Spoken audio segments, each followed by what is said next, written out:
A stamp, a transfer, and inlay walked into a bar.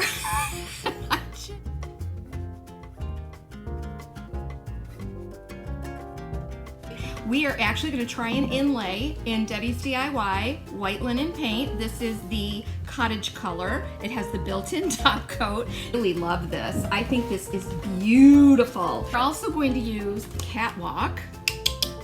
How about that? We're going to put that on a denim jacket. And then we're gonna do charcuterie on an old enamel tabletop. So the bartender says, what'll I get for you? And the inlay said, no thanks.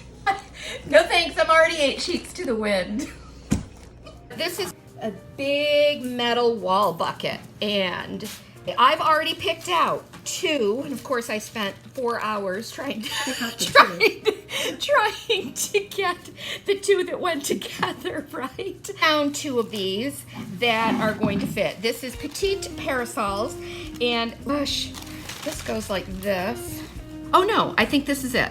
I trimmed off the edge between these 2, but then I'm gonna go ahead and trim this little edge off.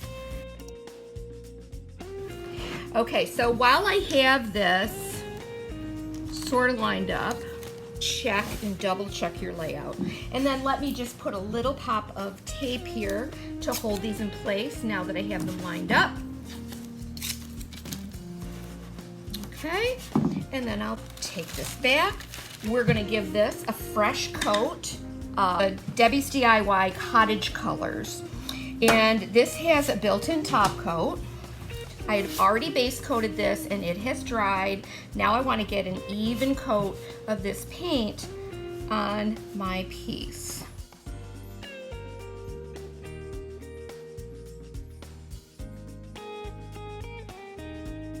Once this starts to stick, it is going to stick. And I'm going to work my way down. Working a section at a time, press the inlay sheet into the wet paint.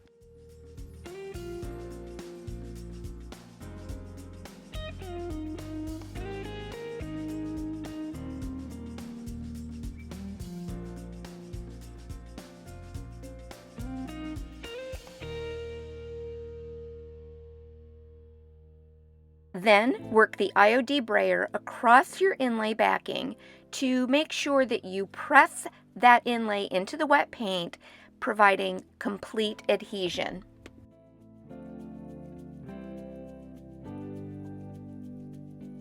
Beautiful little parasols. Oh my gosh. Oh, it just makes me want to like do everything French country now. Maybe I'll just redo my entire cottage. I have a damp cloth and I'm going to press this into place. I don't want it soaked. But what this will do is it will begin to help those pigments to activate and transfer down into the paint. I'm going to keep a very close eye on it. We want to pull this off before it dries. You don't want to let that built-in top coat or like a clear medium dry before you pull it off, because it'll adhere the fibers of your inlay. So this is already, like it's already starting to stick.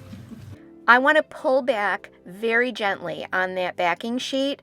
There should be just the slightest resistance. You can always dampen the back of the inlay sheet to help to pull it off a little bit easier. Allow the paint and the inlay to completely dry, then apply 2 misting coats of 50-50 mix of water and a top coat.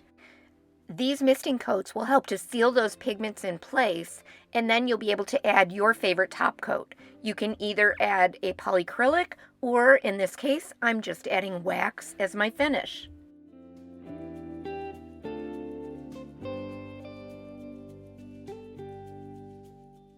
Here's a tip. You can use clear wax as kind of an eraser to help to move the dark wax around and get the look that you want.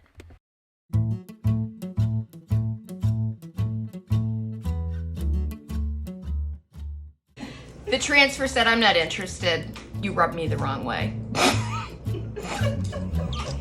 This is an old enamel tabletop. The IOD CotswoldsTransfer has 2 different signs included in the transfer pack. One is a pig and one is a sheep. I'm going to trim away some of the excess pieces that aren't going to work on my enamel tabletop.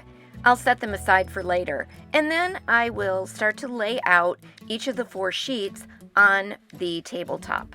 Once you have them positioned correctly, you can go ahead and press them into place, use a little bit of tape, and then rub the transfer image onto the surface using the included applicator.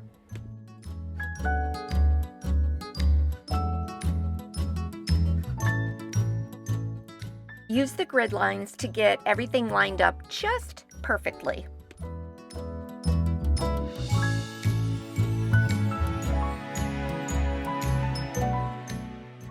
With some of the excess transfer bits, I filled in those corners up on the top edges.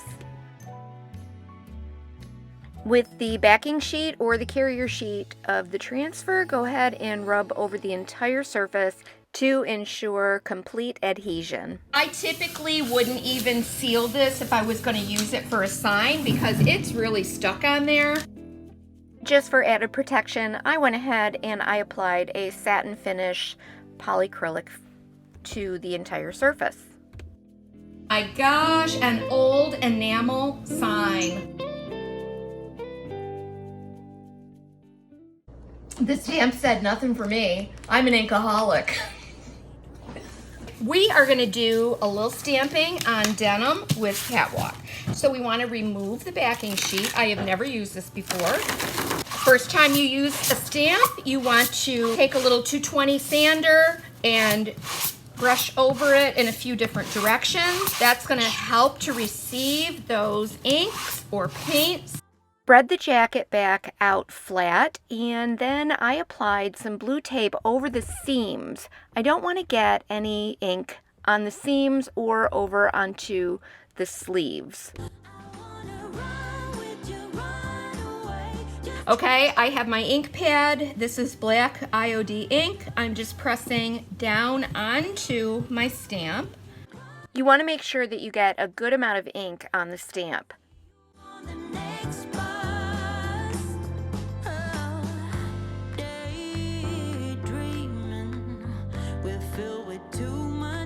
I am holding this in place so it doesn't shift and really pressing to get that ink down into the fiber. I do want to really concentrate up next to the seams and then press over the entire stamp without shifting to make sure that I've got complete contact. And then carefully lift the stamp off of the fabric.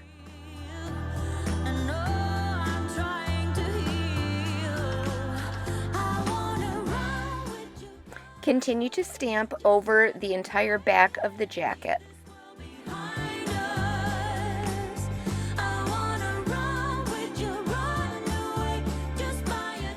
I've just stamped a section of this and cleaned off the rest of the ink here so that I don't have it like all over the place.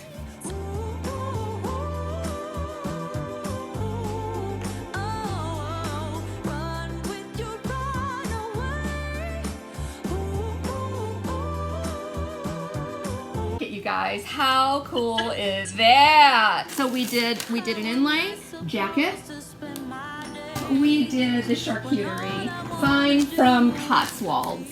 So how fun was that? 3 different products from the new IOD Summer 2022 release. And you can find all of the things that I used at lnjgoods.com or at our brick and mortar store in Medina, New York. And do us a favor, leave us a comment below to let us know which was your favorite project, and then go ahead and subscribe so you don't miss another thing from L&J Goods. God forbid, I hope I picked up, oh, this way, this way. Does that look like the, I thought that looked like the, Wait a minute. Yeah, I have the, see me? There we go. I hit them upside down. Wait a minute. What did I do? Oh, please don't tell me I did this the wrong way.